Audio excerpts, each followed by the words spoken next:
This is EBN TV, transforming your world.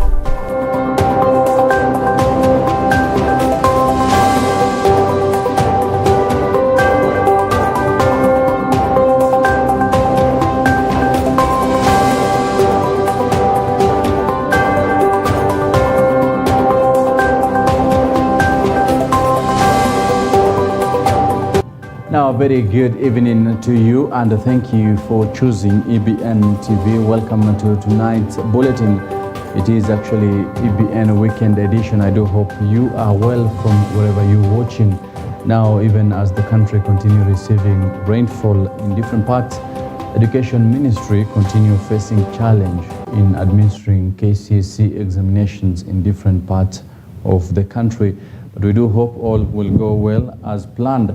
Now, starting us off tonight, Azimio leader Raila Odinga has yet again termed the government's G2G oil deal as insincere.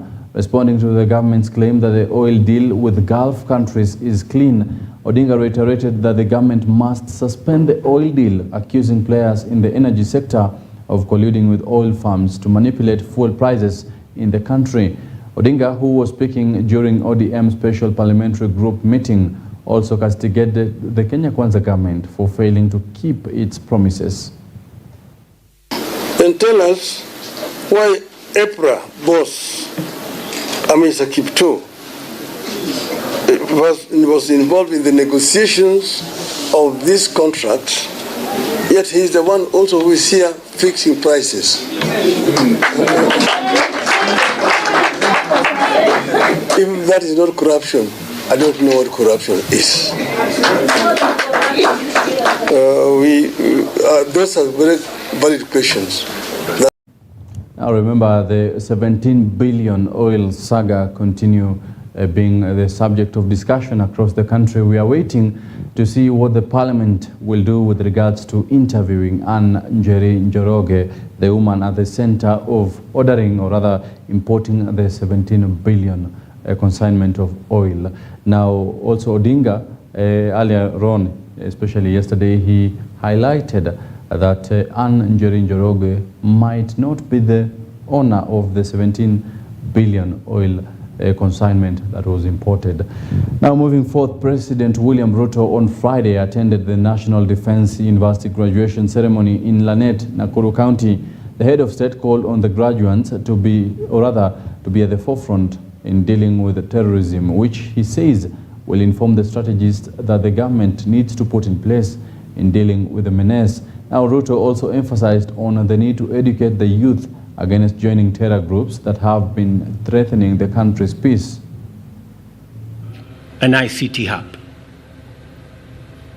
1,450 wards across Kenya.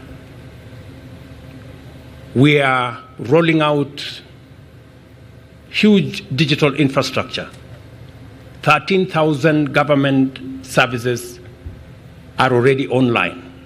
By the end of this year, every government service will be online. Cybersecurity will be a central requirement for us to efficiently and effectively use technology as an enabler for the delivery of government services, enabler of commerce, and to drive our creative economy and the whole space around artificial intelligence and new technologies going into the future. Students out of this great university need to dig deep into finding ahead of time the challenges that can come our way and begin to design how we will tackle these challenges. I say this because we are spending a lot of resources in the development of our human capital through education.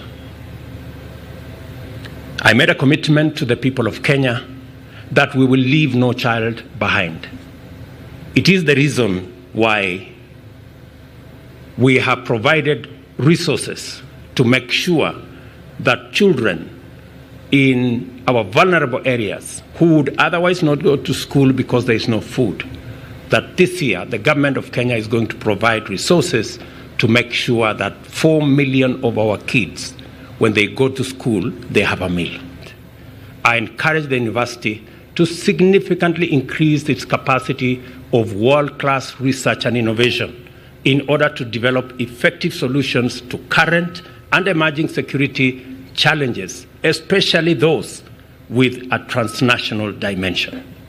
The purpose of institutions like this is to investigate the nature and cause of these threats, how they are affected by various economic, geopolitical, environmental, and even cultural factors, both singly and in combination, and the implications for defense and security strategy.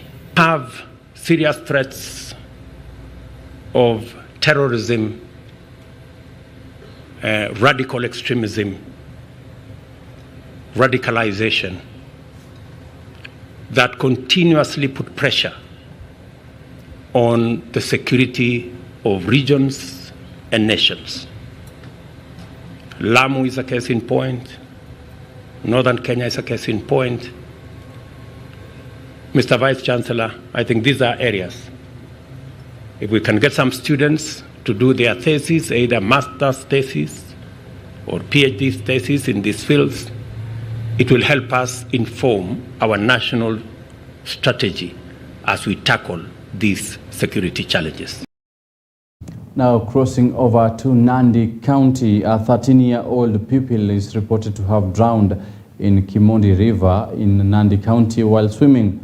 Matthew Kiprop, who had just completed his grade 6 KPSEA exams at Kapchekui Primary School in Chemamol, drowned while swimming alongside his 3 friends on Monday, and efforts to retrieve his body have been futile. Now, Kiprop's family is urging the national and county governments to intervene and help them find the body of their king. Nikastuka tu watu wamejaa compound. Nikaambia nini imetendeka? Munieleze. Wakaniambia Matthew ameenda. Nilistuka kwa sababu alikuwa niacha nyumbani. Wakaniambia ameingia kwa maji. Sasa hapo nilistuka sana. Na siku ya Jumapili nilikuwa nimesikia anajaribu kuswim na ajui. Nikaambia unajifunza maji? Kaniambia hapana, ni uongo. Sasa kama vile nilisikia hiyo ripoti ameingia kwa maji, nilistuka nikasema kumbe ilikuwa kweli. Sasa na huyo mtoto alikuwa wa grade 6, alikuwa anafanya KPSEA. Na yeye ni mtoto wa 6. Anaitwa Matthew Kiprop. Sasa tumetafuta tangu Monday, leo ni siku ya 4, lakini hatujampata. Sasa tunaomba serikali kuu na serikali ya kaunti atusaidie tupate angalau hata mwili, kwa sababu hakuna kazi tunafanya. Red Cross wenye wangeleta wangekuja vizuri watu okoe. Sasa tulikuwa tunangoja Cheploch nao hawajakuja. Sasa bado tunategemea vijana wa reserve local residents. Hao ndio wametusaidia. Wametafuta tangu Monday. This is the 4th day hatujahitimu. Tumekuwa tukisaidiana kama local divers. Tuko wengi na hii mtoni kwa kweli hawa divers wanajua vizuri. Lakini kujua sio eti tunaweza pata. Serikali wangetusaidia na equipments ambao hawa divers wangetumia. Wangekuwa na equipments, wangekuwa na dive vizuri na kazi ingekuwa rahisi. Watu zaidi 20 na wameangukia kwa hii mto. Hata mwaka huu tumepoteza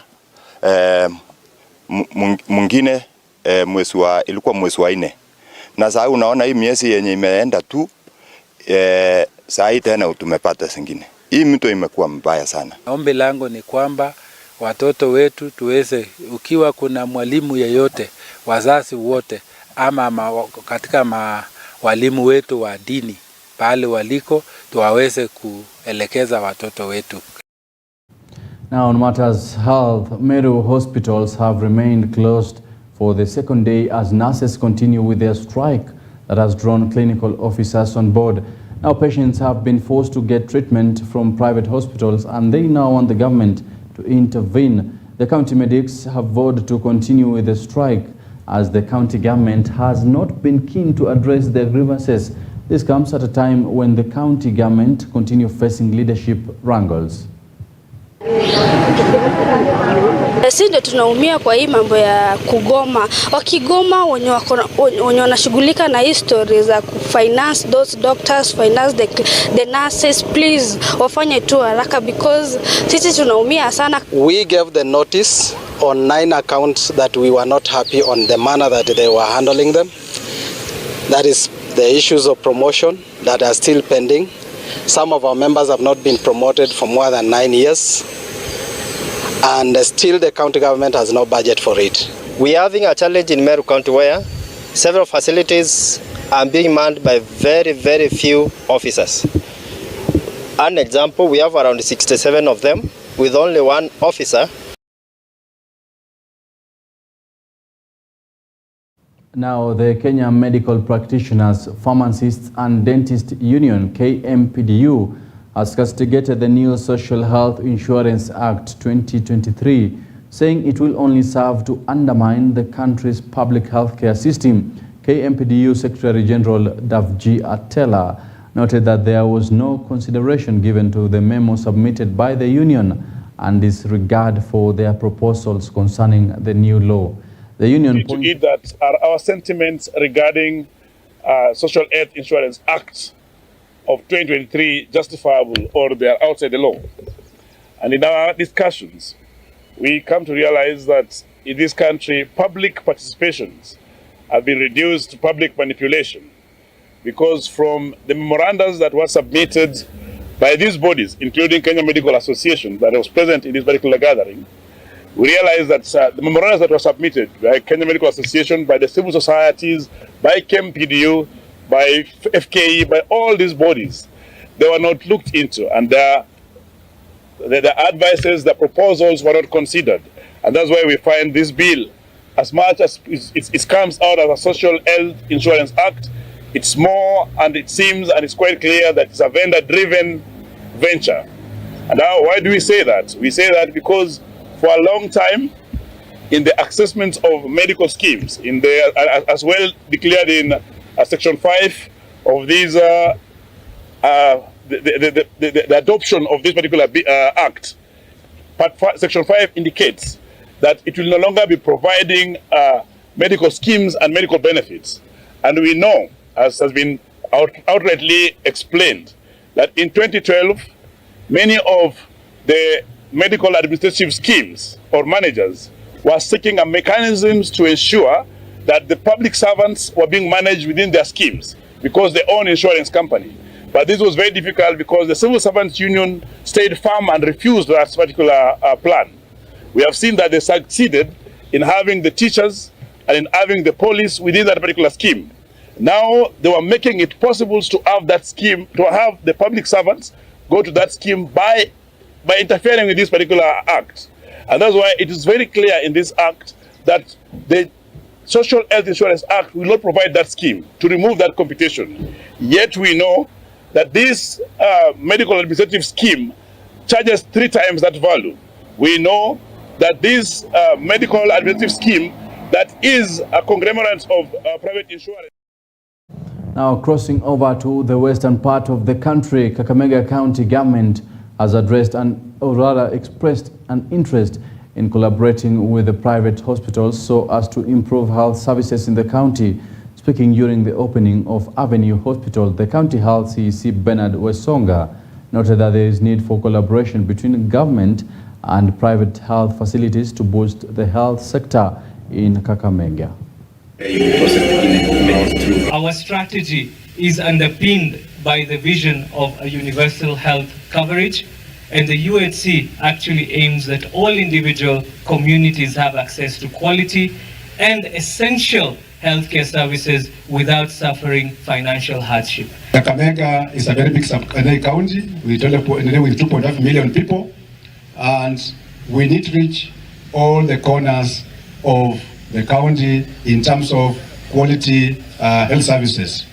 As you realize, where we are right now is just one of the sub-counties called Rambi, where my young colleague was talking about.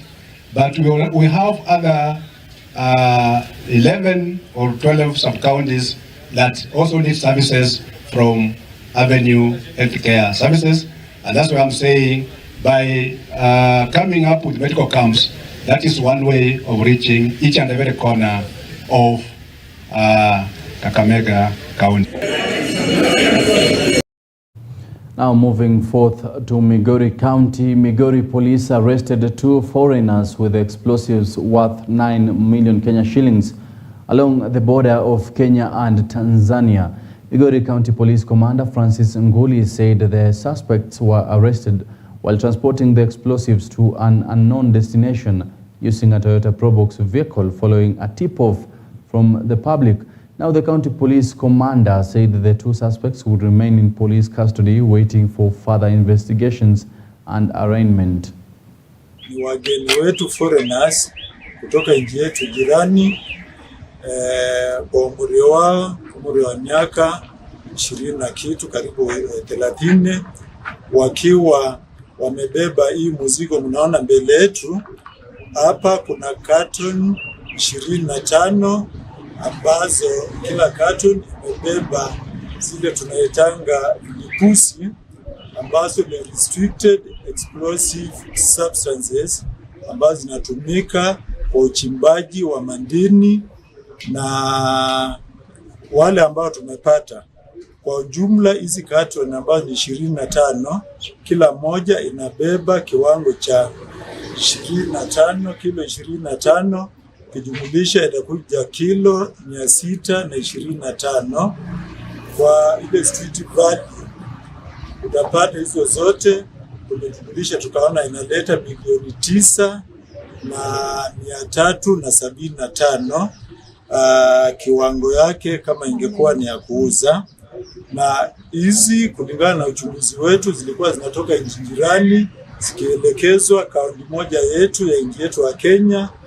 Kitu ambao nataka kusema ni kwamba kitu wa kwanza tunashukuru wananchi ambao waliweza kupasha polisi habari, na tuseme ya kwamba hii vita ya watu ambao wanapitisha vitu bila ile kibali ya kupitisha kutoka nchi jirani, mnajua kibali na vitu kama hizi mpaka ipatikane kutoka kwa wizara ya maini na blue economy, ambao washukiwa wako wanayo, pia hawako na kibali ya kuingia kwa nchi yetu.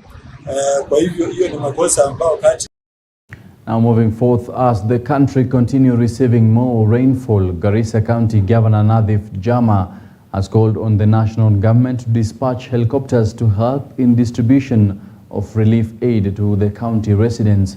While highlighting some of the worst hit areas in his county, Governor Jama has noted that many continue losing their homes and they cannot be accessed as roads have been swept away.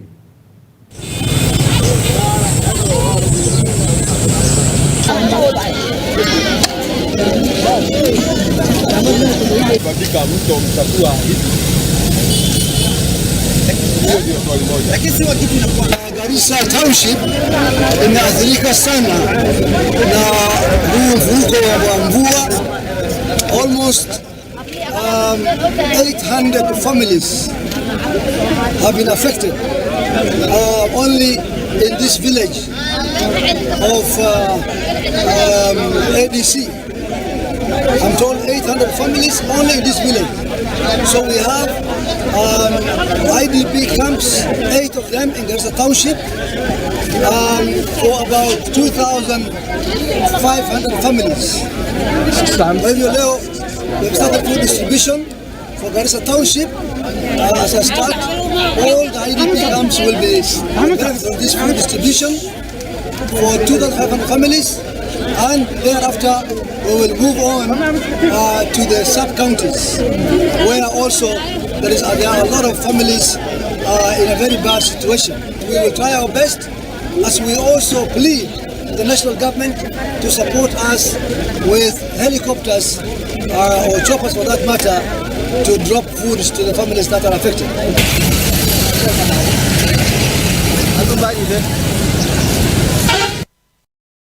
Now, the deaf community in Embu County is now calling for doctors to be trained in sign language to help maintain privacy of deaf patients when seeking reproductive health services.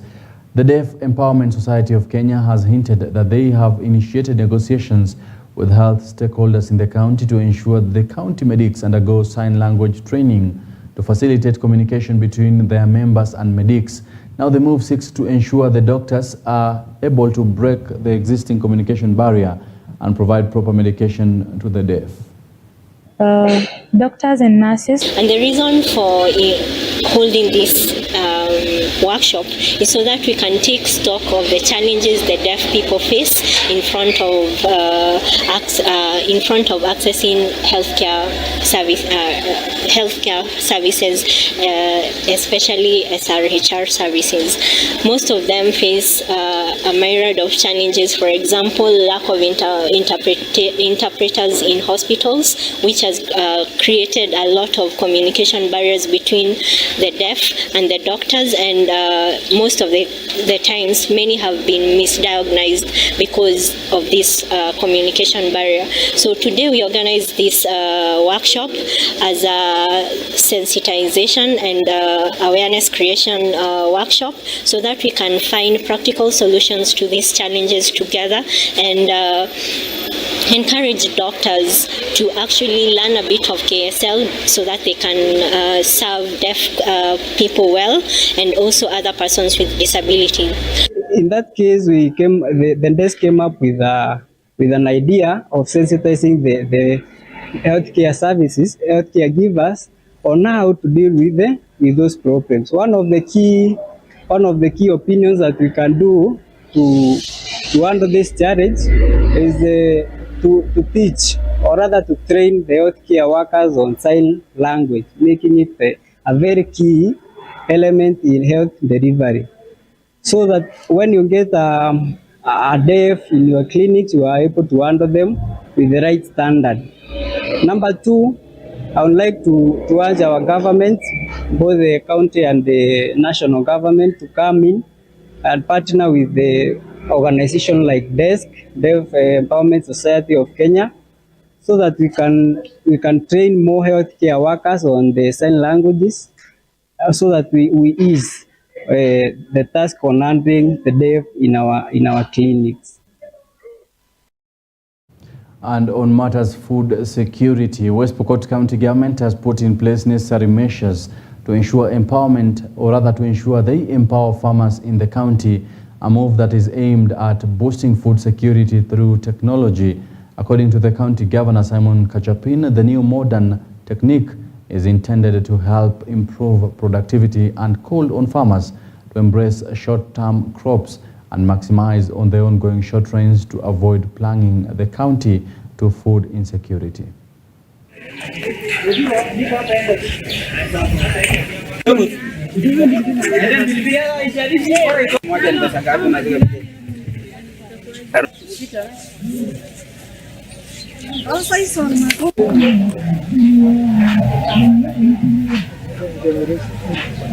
Ya maonyesho hii ya kilimo ni kufunza wakulima wetu njia mbalimbali ya kuweza kukuza kilimo, kwa sababu tunajua dunia sasa inaenda mbio na kuna teknolojia ambayo imekuja ambayo lazima wakulima wetu waende na mtindo wa kisasa. Kwa hivyo mimi nafurahia kwa sababu watu wa West Pokot wanaweza kujionea mbinu mbalimbali ambaye mambo ya kilimo na mambo ya biashara na mambo mengine mengi ya kisasa ambaye wanaweza kuendesha mambo ya biashara, mambo ya uchumi kwa jumla na kadhalika. Nafikiri wito wangu kwa wakulima wa West Pokot waweze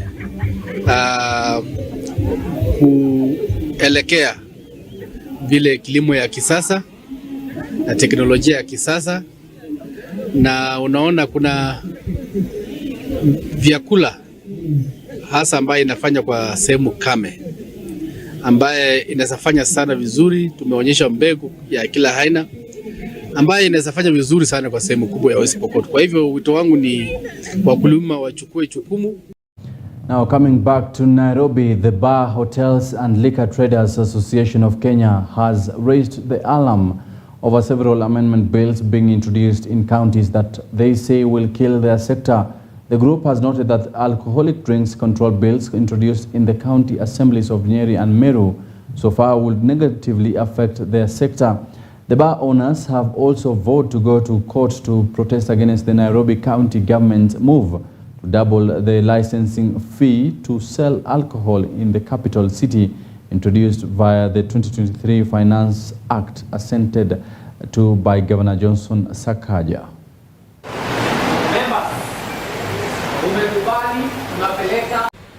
By increasing those licenses, we are going to increase counterfeits in Nairobi and illicit by 62%. Hao ni watoto wetu wanaenda kunywa chang'aa, which is very unfortunate. Governor Sakaja, we are going to fire 50% of the employees that we've employed if we are to afford these licenses. And that's why we are saying, as a friend, you have let us down. Yes. And that is why today we have made a decision as liquor traders in Nairobi that we are going to court. We have seen a draconian law that has been put in Meru, in Nyandarua, and in other places. The other amendment that was that draconian was Mutudho law. And the bar owners and the liquor traders and the families that we support, they campaigned against Mutudho until he became irrelevant. We are law-abiding citizens. We follow the law, we pay licenses, we operate within the hour. We are calling on the governors and the MCAs and the political leadership. We are looking at you. Our interest is to follow a law that can be followed. And that's why we are requesting the Deputy President, when we come here and when we speak, in 2027, we are talking about affecting the total number of families that are going to be affected by this law is 5.6 million. That is directly and indirectly. These are people who are selling legit liquor, licensed liquor. In 2027, we will have a say.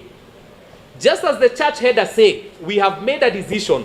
We will come together, we are going to work as a team, and we will have a say the same way we had a say on Mutudho.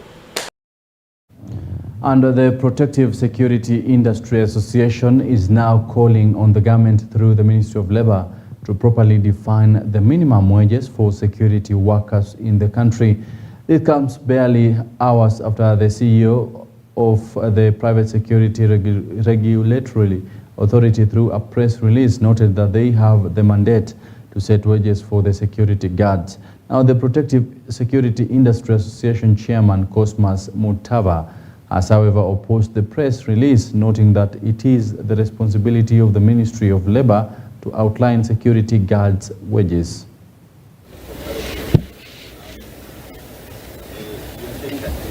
In response to that media report